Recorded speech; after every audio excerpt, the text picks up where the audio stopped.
নমস্কার, আপনারা দেখছেন উত্তরবঙ্গ থেকে সিকিমের লিডিং এবং নাম্বার 1 এসকে লাইভ চ্যানেল। আপনার সময় আপনার খবর। এই সংবাদটি প্রস্তুত করছে SGMG Automobiles, a multi-brand service center, one-stop solution for all car-related issues.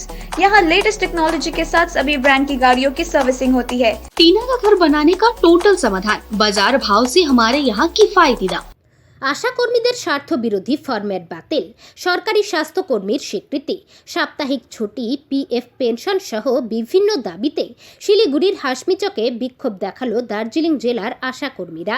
এদিন রাস্তা অবরোধ করে বিক্ষোভ চলে তাদের, যদিও পুলিশ এসে বিক্ষোভ তুলে দেয়। আশা কর্মীরা জানান, বিভিন্ন দাবি দেওয়া নিয়ে নবান্ন অভিযান করেছিলেন তারা। সেই সময় তাদের 20শে ডিসেম্বর পর্যন্ত সময় দেওয়া হয়। সেই সময়সীমা পার হয়ে যাওয়ায় আজ রাজ্যের আশা কর্মীরা কালীঘাটে রাজ্যের মুখ্যমন্ত্রীর বাড়ি ঘেরাও করতে যান। সেখানে আশা কর্মীদের গ্রেফতার করা হয়েছে। তারই প্রতিবাদে আজ গোটা রাজ্যে এই বিক্ষোভ কর্মসূচি জেরবার। শুধুমাত্র পশ্চিম বাংলাতে সুপারভাইজারদের এরকম মাইনা হয়, আমরা জানতাম না। ওয়ার্কারদের মধ্যে একটা বিভেদ সৃষ্টি করে দিয়েছেন, ওয়ার্কারদের মাইনা বাড়িয়ে দিয়েছেন, 65 বছর করে দিয়েছেন, 3 লাখ টাকা ঘোষণা করছেন। সুপারভাইজারদের জন্য কিচ্ছু করে নাই উনি। সুপারভাইজারদের যেভাবে আছে সেভাবে আরো 3 দিন কাজ করতে করোনা আক্রান্ত হবে তাদের 1 লক্ষ টাকা করে দেওয়া হবে। আমাদের প্রচুর সংখ্যক করোনা আক্রান্ত হয়েছে এবং কাউকে কোনো টাকা পয়সা দেওয়া হয় এবং এখন আমরা বিনা পয়সা করোনা পশ্চিমবঙ্গ সরকার আমাদের দিচ্ছে না। আমরা করোনার ডিউটি করেছি জীবনের ঝুঁকি নিয়ে, আমাদের কোনো রকম টাকা পয়সা দিচ্ছে না। ইভেন আশা কর্মীদেরকে গতকালকে কালীঘাটের বাড়িতে 70 জনকে অ্যারেস্ট করেছে। নির্লজ্জভাবে তাদেরকে জামা কাপড় ছিঁড়ে দেওয়া হয়েছে। এই সমস্ত আশা কর্মীদের উপরে কেন অত্যাচার করা হচ্ছে? কেন গ্রেফতার করলেন? কেন ওই যে দাবি দাবা আমাদের 65 বছর করতে হবে, আমাদের চাকরি যেদিন আমাদের রিজাইন সময়, আমাদের রিটায়ারমেন্টের সময় 3 লাখ টাকা দিতে হবে। সেই 3 লাখ টাকা আমাদের জন্য স্যাংশন করেনি। 65 বছর করতে হবে। এই যে আশাকর্মী এরিয়ার টাকাগুলো আমরা পাবো সেগুলো দিচ্ছে না। করোনাতে আমরা যে ডিউটি করেছি করোনার কোনো টাকা পয়সা দিচ্ছে না। আমরা কোনো বিল কোনো টাকা কিচ্ছু পাচ্ছি না। এবং আমাদের দাবি ছিল আমাদের 65 বছর করতে হবে, কাজের সময়সীমা আমাদের এককালীন 3 লক্ষ টাকা দিতে হবে রিটায়ারমেন্টের পর, এবং বেতন বৃদ্ধি করতে হবে এবং এফটিএস এর একটা নির্দিষ্ট পদ দিতে হবে। এবং উনি বারবার আমাদের বলছেন যে আমরা আপনাদের করব, আপনাদের সব দাবি আমরা মেনে নেব। এবং 2017 সালে জানুয়ারি মাসে যখন আমরা কালীঘাটে মমতা ব্যানার্জির বাড়িতে যাই, তখন উনি বলেছিলেন যে এই মুহূর্তে আমরা মাইনেটা বৃদ্ধি করতে পারছি না, কিন্তু আপনাদের 65 বছর আমি করে দিলাম। 2017 থেকে 2020 আজ পর্যন্ত উনি কোনো দাবি মানেননি। ক্রমাগত আমরা দিনের পর দিন আমরা আন্দোলন করছি, ওনাকে জানাচ্ছি, ডেপুটেশন দিচ্ছি, ফিরাদ হাকিমের সাথে দিনের পর দিন দেখা করছি। এবং 2011 সালে প্রাথমিকে শিক্ষক নিয়োগের ঘোষণা করলেন মুখ্যমন্ত্রী। বলেন, আগামীকালই নিয়োগের নোটিশ জারি করা হবে। 16,500 পদে প্রাথমিক শিক্ষক নিয়োগ হবে বলে আশ্বাস দেন মমতা বন্দ্যোপাধ্যায়। 10ই জানুয়ারি থেকে আবেদন করা যাবে। আবেদন জমা নেওয়া হবে 17ই জানুয়ারি পর্যন্ত। যত তাড়াতাড়ি সম্ভব নিয়োগের প্যানেল তৈরি করা হবে বলেও আশ্বাস দেন তিনি। প্রাথমিক শিক্ষকদের অনেকের মধ্যেই ক্ষোভ ছিল, যেখানে বাড়ি সেখান থেকে অনেক দূরের স্কুলে নিয়োগ হয়েছে। এই সংক্রান্ত সমস্যাগুলি নিয়ে রাজ্য কী ভাবছে সে বিষয়েও আজ কথা বলেন মুখ্যমন্ত্রী। প্রাথমিকে স্কুল শিক্ষকদের যে জেলায় বাড়ি সেই জেলাতেই বদলি করানোর চেষ্টা করছেন বলে আশ্বাস দেন। 3 দিনের সফরে উত্তরবঙ্গে এলেন কেন্দ্রীয় সংস্কৃতি ও পর্যটন মন্ত্রী প্রহ্লাদ সিং। মঙ্গলবার বাগডোগরা বিমানবন্দরে নামার পর কেন্দ্রীয় মন্ত্রীকে স্বাগত জানান আলিপুরদুয়ারের সাংসদ জন বার্লা, বিজেপি নেতা আনন্দময় বর্মন সহ আরও অনেকে। এরপর সেখান থেকে তিনি সোজা চলে যান আলিপুরদুয়ারে। বিজেপিকে শক্তিশালী করতে কেন্দ্রীয় ভারপ্রাপ্ত সংস্কৃতি এবং পর্যটন মন্ত্রী প্রহ্লাদ সিং প্যাটেলের নেতৃত্বে গৃহ সম্পর্ক পদযাত্রার মধ্যে দিয়ে প্রচার সারল জেলা বিজেপি কর্মীরা। আলিপুরদুয়ারের 11 নম্বর ওয়ার্ডের বিভিন্ন বাড়িতে গিয়ে লিফলেট বিতরণ করেন কেন্দ্রীয় মন্ত্রী। পাশাপাশি আগামী নির্বাচনে বিজেপিকে ভোট দেওয়ার জন্য অনুরোধ করেন সাধারণ মানুষের কাছে। কেন্দ্রীয় ভারপ্রাপ্ত সংস্কৃতি এবং পর্যটন মন্ত্রী প্রহ্লাদ সিং প্যাটেল বলেন, আলিপুরদুয়ারে সাধারণ মানুষের বাড়ি গিয়ে লিফলেট বিতরণ করে তিনি খুবই আপ্লুত। ফের শুভেন্দু অধিকারীর মুখে তোলাবাজ ভাইপোর প্রসঙ্গ। শনিবারের পর মঙ্গলবার আরও একবার তোলাবাজ ভাইপো হটানোর কথা বলেন তৃণমূল কংগ্রেস থেকে সদ্য বিজেপিতে আসা পূর্ব মেদিনীপুরের এই ভূমিপুত্র। এদিন পূর্ব বর্ধমানের পূর্বস্থলীতে বিজেপির হয়ে এই প্রথমবার সভায় অংশগ্রহণ করেন শুভেন্দু। সেই সভা থেকে শুভেন্দু বলেন, তোলাবাজ ভাইপোর হাত থেকে বাংলাকে বাঁচাতে হবে। তৃণমূল কংগ্রেসের উদ্দেশ্যে সরাসরি আক্রমণ করে শুভেন্দুর বক্তব্য, দলটা কোম্পানিতে পরিণত হয়েছে, আত্মসম্মান থাকলে কেউ তৃণমূল কংগ্রেসে থাকতে পারবে না। 11টি জনজাতির স্বীকৃতির দাবিতে পাহাড়ের 5টি দল একত্রিত হয়ে দেখা করলেন কেন্দ্রীয় স্বরাষ্ট্রমন্ত্রী অমিত শাহের সঙ্গে। মঙ্গলবার তারা দিল্লি থেকে ফিরে এসে জানালেন তাদের বৈঠক সফল হয়েছে। দীর্ঘদিন ধরে পাহাড়ের 11টি জনজাতি তাদের স্বীকৃতির দাবি জানিয়ে আসছে, কিন্তু তার স্বীকৃতি না পাওয়ায় পাহাড়ের 5টি দল 11টি জনজাতির দাবি পূরণের উদ্দেশ্যে রওনা হন। বাগডোগরা বিমানবন্দরে দিল্লি ফেরত বিভিন্ন দলের প্রতিনিধিরা জানান, রাজু বেস্ত সাংসদ হওয়ার পর বিভিন্ন দাবিতে তারা একসাথে দিল্লি যাবেন বলে কথা ছিল, কিন্তু করোনা আবহের জন্য তারা যেতে পারেননি। এবার তারা স্বরাষ্ট্রমন্ত্রীর সাথে দেখা করেন এবং তিনিও মত পোষণ করেন তাদের দাবির। বিজেপি ভোটের আগে বলেছিল তারা পাহাড়ের রাজনৈতিক সমাধান করবেন এবং 11টি জনজাতির স্বীকৃতি দেবেন। এবারের বৈঠকে সেই বিষয়গুলি নিয়েই মূলত আলোচনা হয়েছে। इस बार जो बीजेपी अलायंस पार्टी था, हम लोग 5 पार्टी था, दार्जिलिंग से हम लोग गए थे इस बार दिल्ली गृह मंत्री के साथ में मुलाकात करने के लिए। सबसे पहले तो हम गृह राज्य मंत्री जी कृष्ण रेड्डी से हमारा ऑफिशियल मीटिंग हुआ, वो 1.5 घंटा चला और उसमें हमारा डिस्कशन रहा परमानेंट पॉलिटिकल सोल्यूशन। और दूसरा सब्जेक्ट था हमारा 11 कास्ट को ट्राइब्स बनाने के लिए नहीं बोला, हम लोग रेस्टोर करने के लिए। पहले ही वो 1954 तक तो हमारा जितना भी हिल का लोग था सब ने ट्राइबल का वो फैसिलिटी एंजॉय किया था। 1954 में जब एब्जॉर्ब एक्ट हुआ, एब्जॉर्ब एक्ट ऑफ इंडिया, उसके बाद में फिर वो उड़ा दिया गया। उसको फिर देने के लिए, उसको री इशू करने के लिए हम लोग रिक्वेस्ट करने गए, वहाँ पर बोलने के लिए गए, जो ऑलरेडी उन लोगों का मैनिफेस्टो में डाला हुआ था, बीजेपी का नेशनल मैनिफेस्टो में। तो उनसे बात हुआ 1.5 घंटा, 1.5 आवर। उसके बाद में फिर कल शाम को हमारा माननीय गृह मंत्री अमित शाह जी से मुलाकात हुआ। वहाँ पर भी बहुत अच्छा बात हुआ कि उनका भी जो कहने का ढंग था बहुत ही अच्छा लगा। बहुत प्रभावित हुए हम लोग सभी, क्योंकि हमें हमारा तो जो मकसद था, अभी हमारा जो हिल का जो जितना भी पार्टी हमारे पास है, सब लोग मिलके, दाजू ने बोला, सबका एक ही इशू है, पीपीएस के ऊपर में उठाना और 11 कास्ट को री इशू कराना, ट्राइबल का जो है फैसिलिटीज़।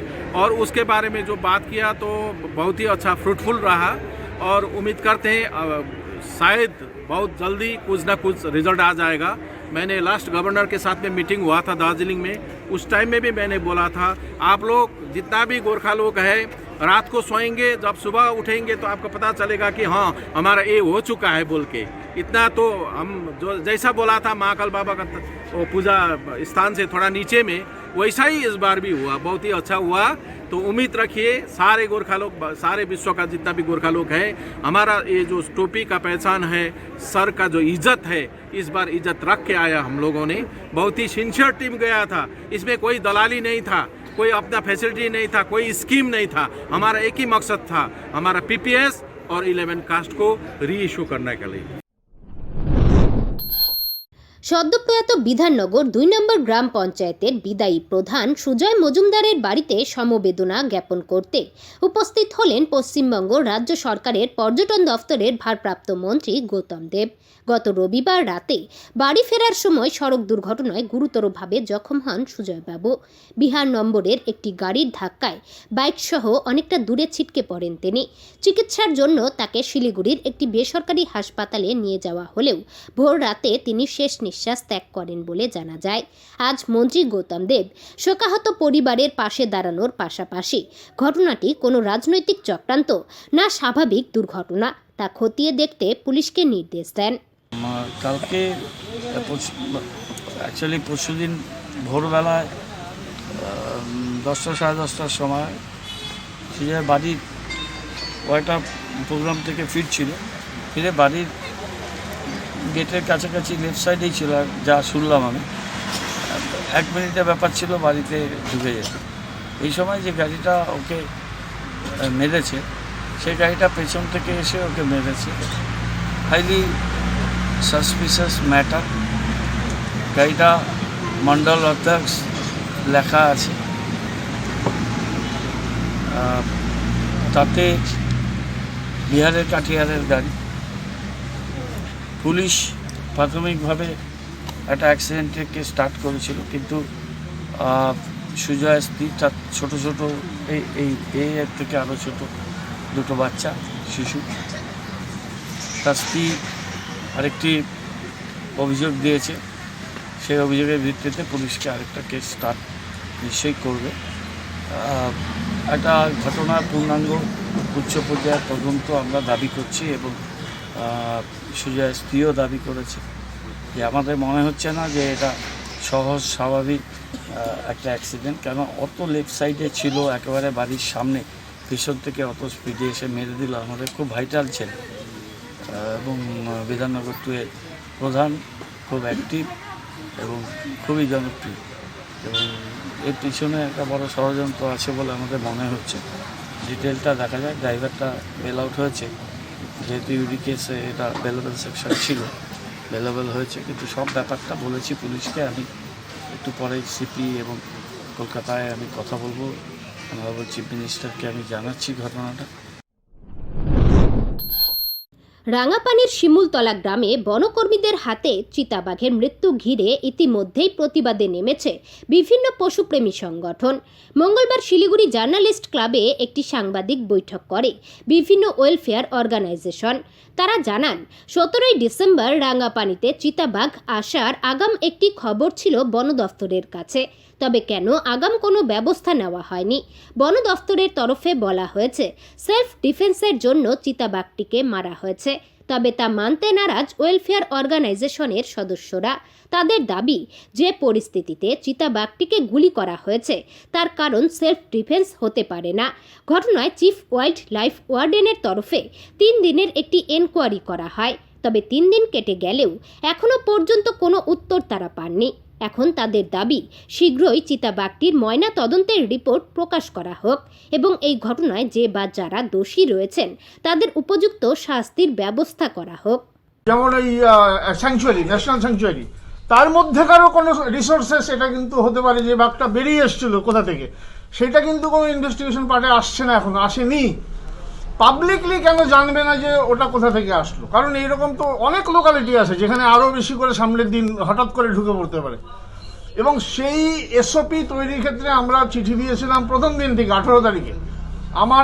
আমি এবং প্রস্তাবের যৌথ সিগনেচারে দেওয়া হয়েছিল। পরবর্তীকালে সবাই ইনভলভ হয়ে আমরা প্রতিবাদ করেছি। প্রতিবাদটা এই না, এটা এমন একটা ব্যাপার না যে ওখানে কোনো লোক মারা গেছে, ওখানে ওয়াইল্ড লাইফ মারা গেছে, এবং এটা কোনো পলিটিক্যাল প্রোগ্রামও না যে আমার বিশাল আমি মুভমেন্ট দেখাতে বললে ওটার আমার সবচেয়ে বেশি কস্টিং পাওয়া যাবে। এটা একটা রিসোর্সেস, যেটা আমাদের নর্থ বেঙ্গলের সবচেয়ে দামি একটা রিসোর্সেস, সেটার এত বড় ক্ষতি হয়ে গেল। সেই ব্যাপারটা নিয়ে বলতে গিয়ে আজকে একটা সবাই প্ল্যাটফর্মে এসে দাঁড়িয়েছে যে এটা ভুল হয়েছে, অন্যায় হয়েছে, কিন্তু এই ইনভেস্টিগেশন পার্টে কিন্তু যদি কোনো রকম ফ্রুটফুল কিছু না হয়, যেগুলো ইমিডিয়েটলি করা হয়েছে গত 10 দিন ধরে, যা যা কমিউনিকেশন করা হয়েছে, তাহলে কিন্তু যে কোনো সময় কিন্তু আমরা এর বড় জায়গায় এনকোয়ারি, এমনকি সিবিআই এনকোয়ারিও আমরা চাইতে পারি কোনো এক সময়, যখন দেখা যাবে যে না এটাতে কারোরই, ফরেস্ট ডিপার্টমেন্ট থেকে শুরু করে কারোর কোনো ইন্টারেস্ট নেই যে কেন এই ওয়াইল্ড লাইফটাকে মারা হলো, কেন এই লেপারটাকে গুলি করা হলো। হ্যাঁ, বোঝা যেত পাবলিক পিটিয়ে মারলো, কিন্তু লোককে তো জিজ্ঞাসাবাদ, ইন্টারোগেশন, কেস করা থেকে শুরু করে ফরেস্ট ডিপার্টমেন্ট কোনো কেস এখনো রেজিস্ট্রেশন করে ওই ইনসিডেন্টের উপরে। পরিযায়ী পাখিদের রক্ষার্থে মহানন্দা ব্যারেজ এলাকায় এক সচেতনতামূলক অনুষ্ঠানের আয়োজন করল অক্টোপিক। প্রতি বছরের ন্যায় চলতি বছরেও শিলিগুড়ির এক পরিবেশপ্রেমী সংস্থা অক্টোপিকের পক্ষ থেকে মঙ্গলবার ফুলবাড়ি মহানন্দা ব্যারেজে একটি সচেতনতামূলক শিবিরের আয়োজন করা হয়। সেই শিবির থেকে স্থানীয় বাসিন্দা এবং পর্যটকদের পরিযায়ী পাখি সম্পর্কে সচেতন করেন অক্টোপিকের সদস্যরা। সংস্থার পক্ষ থেকে দীপজ্যোতি চক্রবর্তী বলেন, প্রতি বছরই আমরা মহানন্দা ব্যারেজে আসা পরিযায়ী পাখিদের বাঁচাতে বিভিন্ন সচেতনতামূলক প্রচার করে থাকি। এবছরও ব্যতিক্রম হয়নি। পরিযায়ী পাখিদের বাঁচানোর জন্য প্রথমত হচ্ছে এখানে লোকাল লোকজনের মধ্যে অ্যাওয়ারনেস তৈরি করা। এখানে একটা সময় এই শীতের সময় যে পিকনিক হয় সেটা ডিজে বাজিয়ে পিকনিক হতো। সেখানে থার্মোকলের থালা, বাটি, প্লাস্টিকের জিনিসপত্র, মদের বোতল সমস্ত কিছু পড়ে থাকতো এখানটাতে। কিন্তু তারপরে এগুলোকে আস্তে আস্তে মানে এই সাইডটাতে পিকনিকটা বন্ধ করা গেছে অ্যাডমিনিস্ট্রেশনের বিভিন্ন দপ্তরের হেল্প নিয়ে, যার ফলে এখানে এখন এই ডিজে বা ওই ধরনের একটু ডিস্টারবেন্সটা বন্ধ হয়েছে। এখন এই পাখিগুলো ধীরে ধীরে কিন্তু অনেক কাছে আসছে লোকজনের, ওরা বিরক্ত বোধ করছে না। এবার লোকজনের মধ্যে লোকজন এখন আগের চেয়ে অনেক বেশি সচেতন। কেন পাখি, কি এই পাখিটা কেন, কি সেই ব্যাপারেও ওদের কোনো ধারণা ছিল না, কিন্তু এখন অনেক বেশি সচেতন এখানকার লোকাল মানুষ।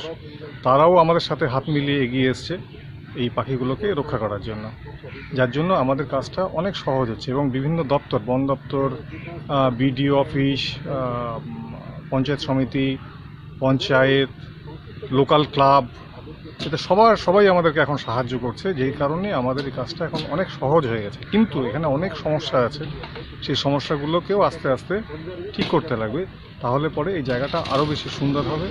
এবং এই জলাশয়টা আমাদের পরিবেশের, আমাদের মানে শহর শিলিগুড়ি লাগোয়া এরকম একটা জলাশয়, যেটা শহর শিলিগুড়ির পরিবেশকে রক্ষা করতে একটা বড় ভূমিকা নিচ্ছে।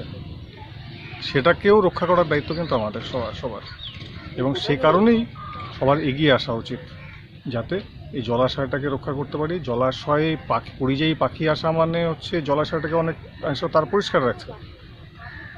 জলাশয়টাকে পরিষ্কার রাখতে গেলে পরেও এদের এখন একটু বিরতি, ফিরে আসি বিরতির পর। Yo, what's up, homes? It's your boy V10 in the house. एउटा मेसेज छ सबजनालाई, म आउँदैछु यही 31 डिसेम्बर मिरिक दार्जिलिङमा मिरिक टाउन ब्रदर्ससँग। त्यहाँनिर हाम्रो सो छ गाइज, सबजनालाई वेलकम गर्न चाहन्छु with Mirik town brothers. So see you there guys. एकदम वाल हान्नुपर्छ। December 31 new year eve 2021। Yeah. Awaited moment is over. Good news for all the hip hop lovers. Celebrate your new year with Samir Gising aka B10. Venue Ellie Ground Mirik. Date 31st December 2020. For more details, contact 7980269602. 50 से 70% कम कीमतों पर लाजवाब design, branded furniture, guarantee सहित मजबूती का वादा। मौका है यही, बना लो इरादा। Bedroom set, sofa set, dining set,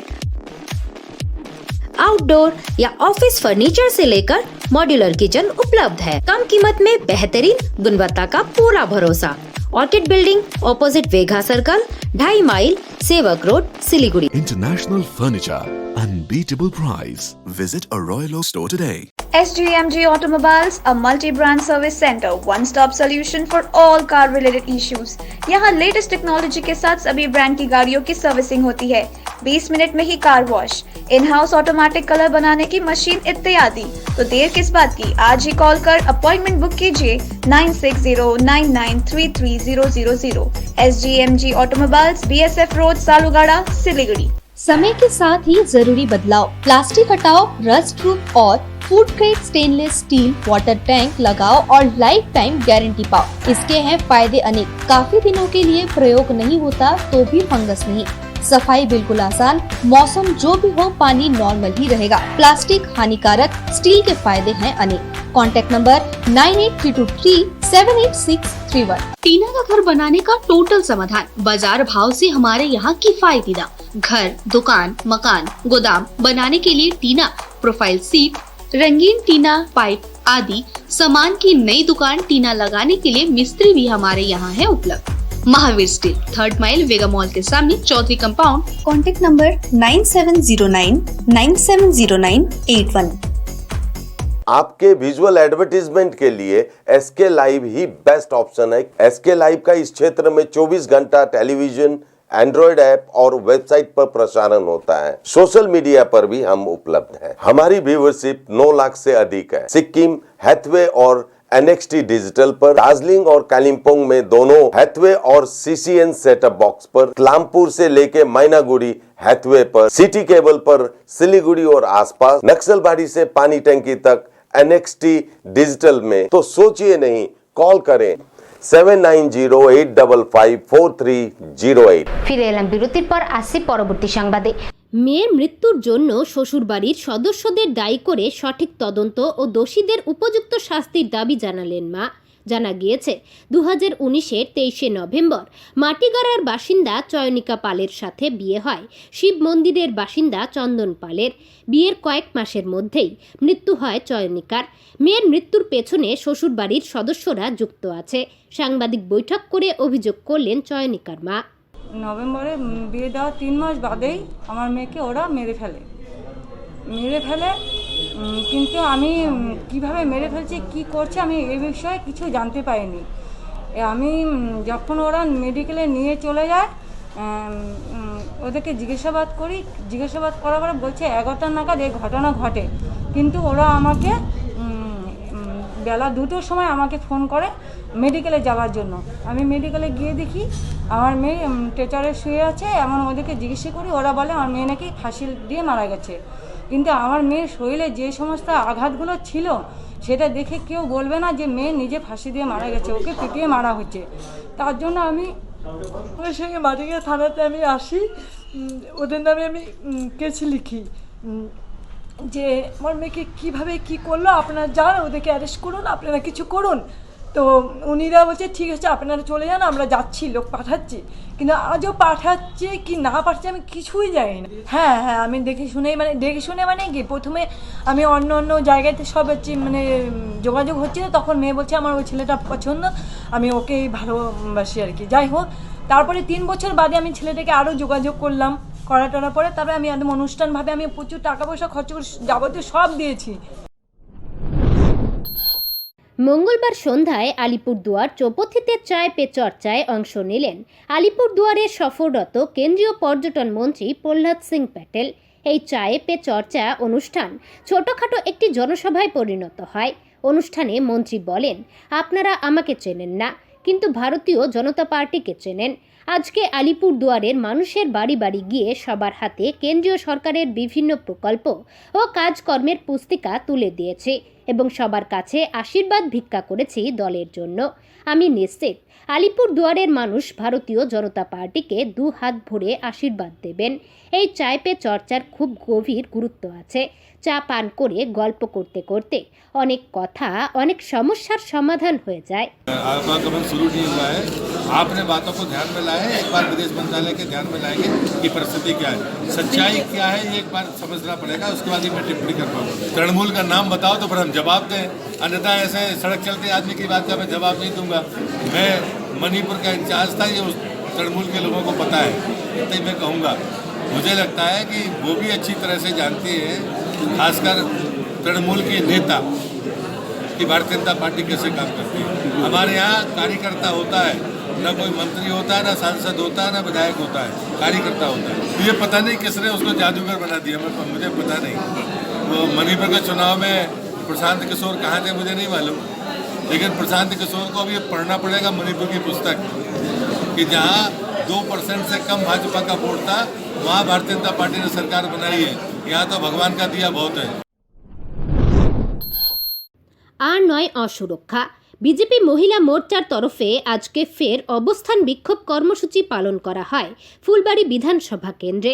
মহিলাদের রাজ্যের দিকে দিকে নিগ্রহ, ধর্ষণ ও খুনের প্রতিবাদে সারা রাজ্যব্যাপী ধর্ণা কর্মসূচি পালনের পাশাপাশি এদিন ডাবগ্রাম ফুলবাড়ি বিধানসভা কেন্দ্রের অন্তর্গত ডাবগ্রাম 2 নম্বর অঞ্চলের ঢাকেশ্বরী মন্দির প্রাঙ্গণে ধর্ণা মঞ্চ বানিয়ে অবস্থান কর্মসূচি পালন করে ওই মহিলা মোর্চা নেতৃত্বরা। তুফানগঞ্জ মহকুমা হাসপাতালে শিশু মৃত্যুকে কেন্দ্র করে উত্তেজনা। ঘটনাস্থলে পুলিশ।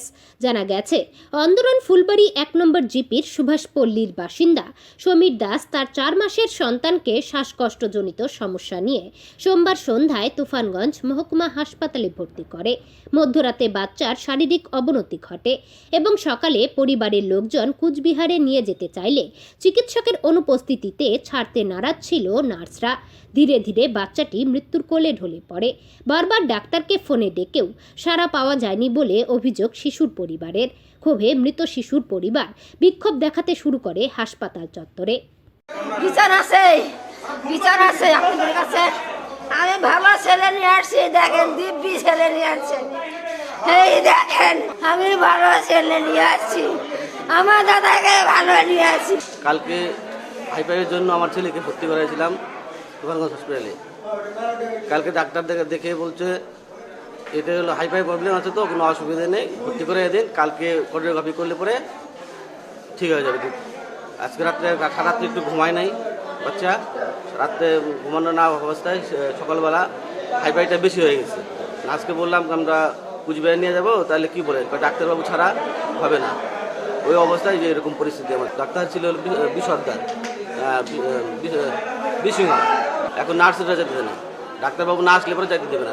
সকালবেলা যে ডাক্তার ছিল বিশ্বজিৎ শর্মা বললো ওই ডাক্তার আসুক, তারা যাইতে পারবে না, তারা যাইতে পারবে না। কালকে 5টার সময় ভর্তি করেছি, বেলা 5টা। তারপরে এই ডাক্তার দেখছে, ডাক্তারের নাম জানি না। দেখার পরে মানে চিকিৎসা করে গেছে, আমাদের একটা লিখিত দিচ্ছে কুচবিহারের শিলা নার্সে পরীক্ষা করতে হবে। এই মানে ঠান্ডা হাতের বলে কোনো একটা প্রবলেম আছে। পরে বললো এরকম এই আমরা অ্যাম্বুলেন্স ঠিক করলাম। অ্যাম্বুলেন্স ঠিক করার পরে অ্যাম্বুলেন্সওয়ালা বলতেছে 10টার মধ্যে যেতে হবে, 11টা ডাক্তার বসে শিলা নার্সে।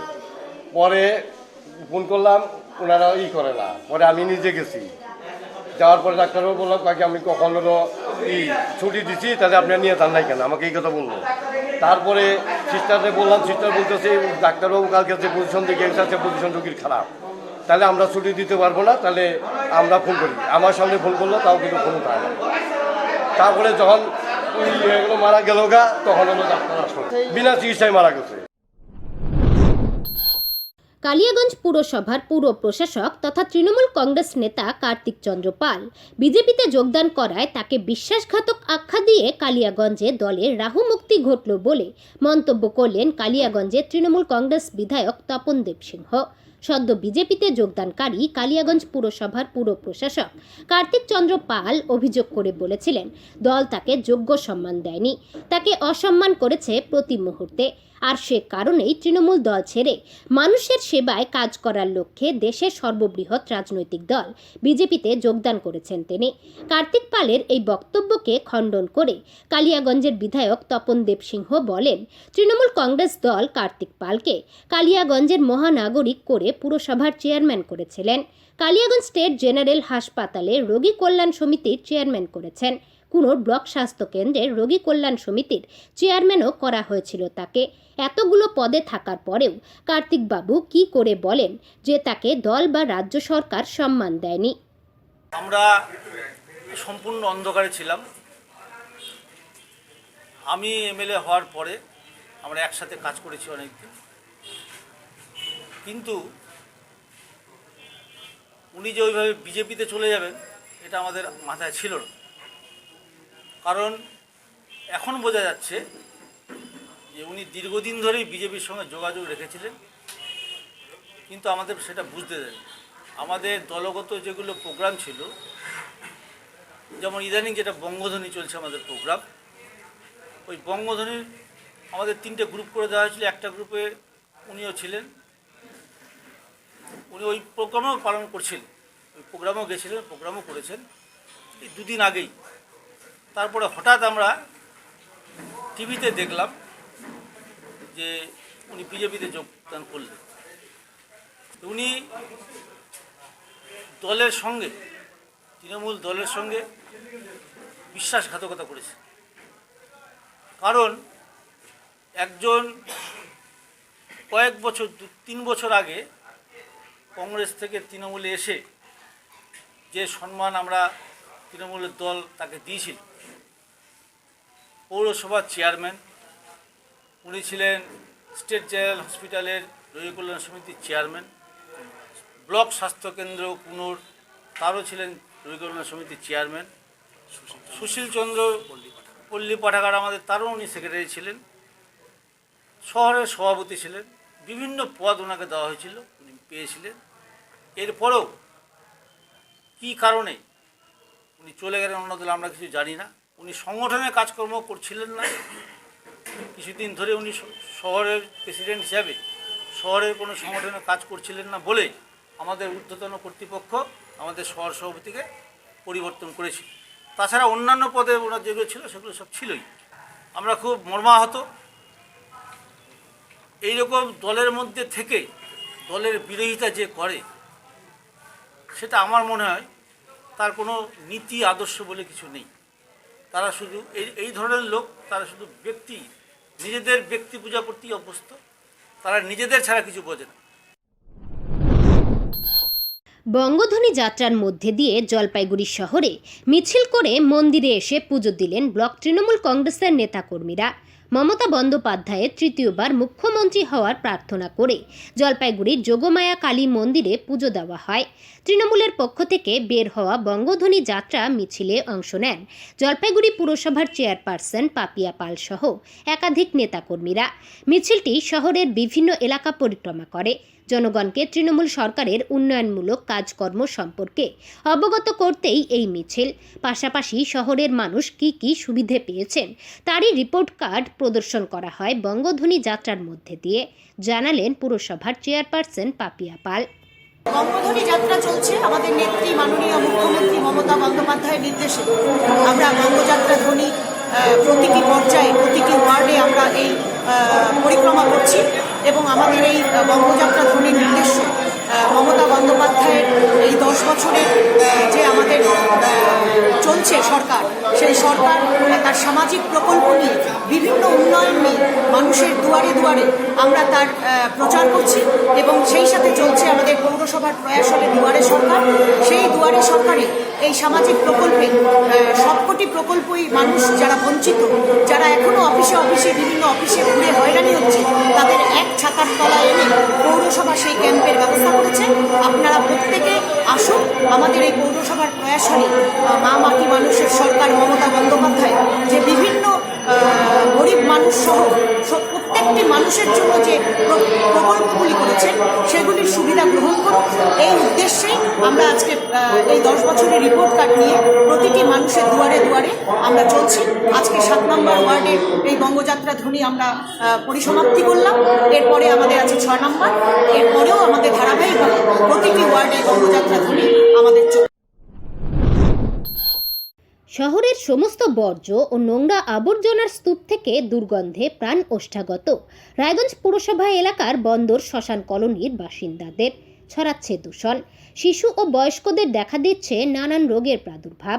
মাথা ব্যথার কারণ হয়ে দাঁড়িয়েছে স্থানীয় বাসিন্দাদের। জানা গেছে রায়গঞ্জ পুরসভার 26টি ওয়ার্ডের বিস্তীর্ণ এলাকার যাবতীয় নোংরা আবর্জনা থেকে বর্জ্য পদার্থ ফেলা হয় পুরসভার 22 নম্বর ওয়ার্ডের বন্দর শ্মশানঘাট সংলগ্ন ডাম্পিং গ্রাউন্ডে। শহরের নালা নর্দমার নোংরা ময়লা থেকে শুরু করে বাড়ি বাড়ি থেকে সংগ্রহ করা বর্জ্য পদার্থ, এমনকি সেপটিক ট্যাঙ্কের বর্জ্য মলমূত্রও ফেলা হয় এই ডাম্পিং গ্রাউন্ডে।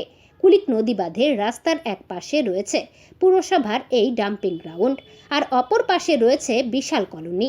সেই কলোনিতে বসবাস করেন কয়েক হাজার বাসিন্দা। এছাড়াও নদী বাঁধের রাস্তা দিয়ে চলাচল করে অসংখ্য যানবাহন থেকে শয়ে শয়ে পথচারী। পুরসভার সাফাই কর্মীদের ফেলে যাওয়া নোংরা আবর্জনা ও বর্জ্য পদার্থের দুর্গন্ধে প্রাণ অতিষ্ঠ হয়ে উঠেছে বন্দর শ্মশান কলোনির বাসিন্দা থেকে নদী বাঁধের রাস্তার উপর দিয়ে চলাচলকারী সাধারণ মানুষের। রায়গঞ্জ পুরসভার চেয়ারম্যান সন্দীপ বিশ্বাস জানান, অনেক আগেই বন্দর শ্মশানঘাট এলাকায় পুরসভার ডাম্পিং গ্রাউন্ড তৈরি করা হয়েছে। ওখানে কলোনি বা বস্তি পরে তৈরি হয়েছে।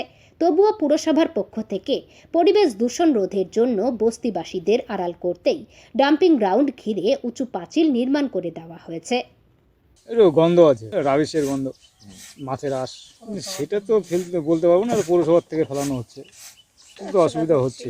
দম নিতে তো একটু কষ্ট হয়। তারপরে সন্ধ্যার সময় এগুলাতে যখন আগুন দেওয়া হয় এই গোটা ধোঁয়াটা একদম পাড়ার ভিতরে ঢুকে যায়, খুব গন্ধ, খুব গন্ধ, আর তাতে দম নেওয়া খুব কষ্ট হয়ে যায়। এই নোংরা ফেলাতে ওই যে আগে তো মানে প্রচণ্ড নোংরা ফেলতো, তখন কাউন্সিলরকে বলার পরে ওই যে পাঁচি দিয়ে দিল, এখন তো নোংরা ফেলে না, এখন ওই যে মরাটারা কুত্তা গরু ছাগল সব আনে ফেলে এখানে, এটাই অসুবিধা। ওই যে গন্ধ টন্ধ আসে, মাছের আইসটা আনে ফেলে, এইটাই অসুবিধা। হ্যাঁ, এগুলো পরে ওই যে খাই আসে তারের মধ্যে, লাইনের তারে বসে বা গাছে বসে, ওগুলো পরে আসে বাড়িতে, বাচ্চা যে মানে উঠোনের মধ্যে খাইতে বসলো, ওই যে পরে গেল, এইটাই নষ্ট হয়ে গেল, এইটাই অসুবিধা। ওই তো ওই কুকুর ছাগলের গন্ধ, এমনি অন্য কিছু করে এখানে অসুবিধা হয় না, ওই যে সামনে অসুবিধা হয়। সমস্যায় ওরা নেই, সমস্যায় আমাদের ফেলেছেন বলেই পশ্চিমবঙ্গ সরকারকে পরিবেশ দপ্তরের মধ্যে দিয়ে 1,45,00,000 টাকার বিনিময়ে আমরা সেই ডাম্পিং গ্রাউন্ডের প্রাচীর নির্মাণ করেছি। গেলেই দেখতে পাবেন 3.5 বছরে আমাদের পৌরসভা এই ডাম্পিং গ্রাউন্ডে প্রাচীর নির্মাণ করে দিয়েছে, যাতে তাদের ভাতের থালাতে অন্তত উড়ে কোনো কাগজপত্র না পড়ে যায়, সেই ব্যবস্থাপনা আমরা অলরেডি করেছি। এখন কথা হলো ডাম্পিং গ্রাউন্ড আগে না বস্তিবাসী নাগরিকরা আগে? আমাদের ডাম্পিং গ্রাউন্ড অনেক আগের, ডাম্পিং গ্রাউন্ড দেখেই ওরা চয়েস করেই এসছেন, কাজেই সমস্যাটা ওনারাই তৈরি করেছেন। এই সমস্যা নিরসনের জন্য রায়গঞ্জ পৌরসভা অতন্দ্র প্রহরীর ভূমিকা পালন করছে। এটা নিয়ে কি কোনো মাস্টার প্ল্যানের? হ্যাঁ হচ্ছে, বললাম ডাম্পিং গ্রাউন্ড নিয়ে সুন্দর পরিকল্পনার মধ্যে দিয়ে, সলিড ওয়েস্ট ম্যানেজমেন্টের মধ্যে দিয়ে সিগমা ফাউন্ডেশন এই কাজ করেছে, এবং তাদের কাজের মধ্যে দিয়ে সেই সুরাহা, সেই সুফল তারাও পাবেন, সমস্ত নগরবাসী পাবে, পৌরসভাও তার সুফল পাবে। আজ এ পর্যন্তই। পরবর্তী সংবাদ জানতে নজর রাখুন এসকে লাইভে। আপনার সময় আপনার খবর।